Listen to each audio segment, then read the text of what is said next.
What if I told you that most people are psychologically incapable of becoming successful businessmen?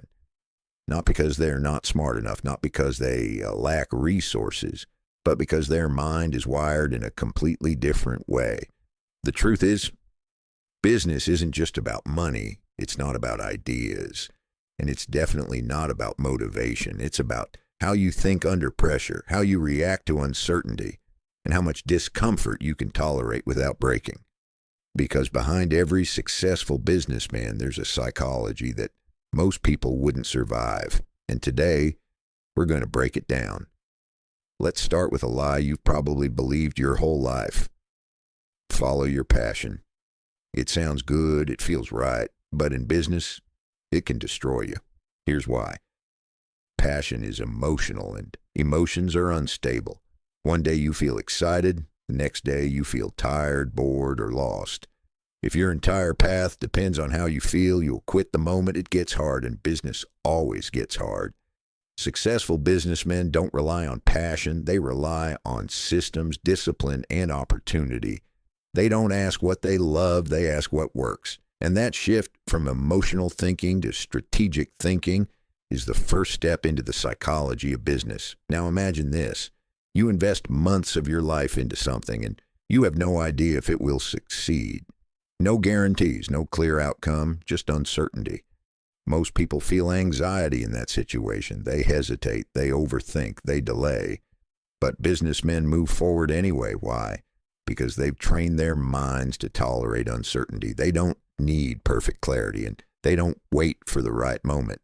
They understand something powerful. Clarity comes from action, not before it. This is one of the biggest psychological differences. If you need to feel safe before you act, you will always stay where you are. But if you can act despite fear, you gain access to opportunities most people will never even see.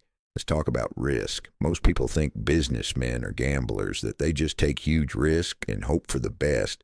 That's completely wrong. A real businessman doesn't chase risk. He calculates it. When an average person sees risk, they think, what if I lose everything?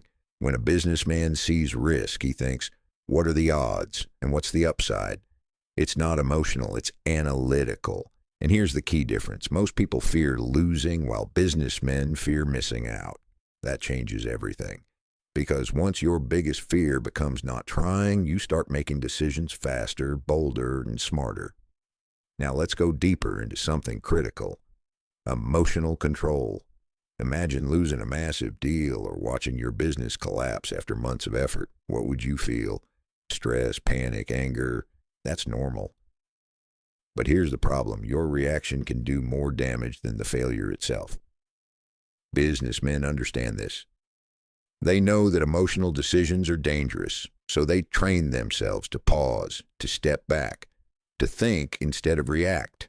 While others panic, they analyze. While others complain, they adjust.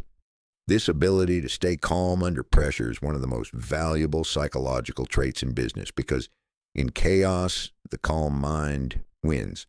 Now let's talk about something that silently destroys people. Ego.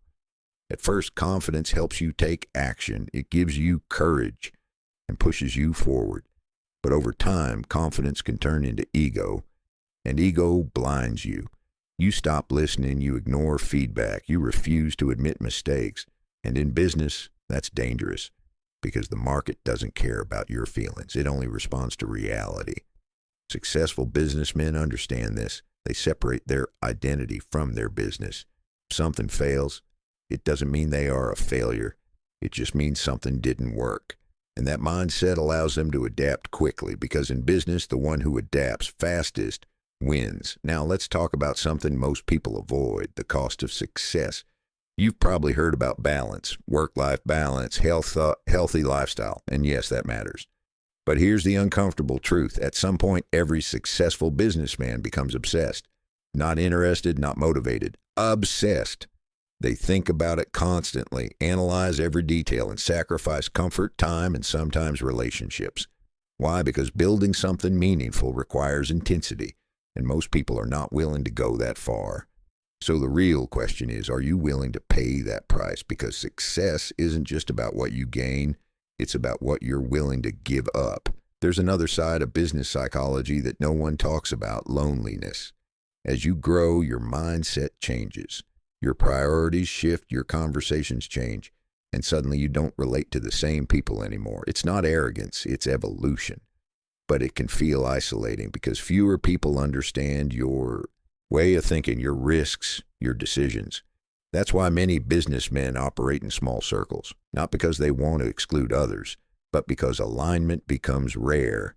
And psychologically, you have to be okay with that. Most people think short-term, quick results, instant gratification, fast rewards. But businessmen think differently. They think in years, sometimes decades.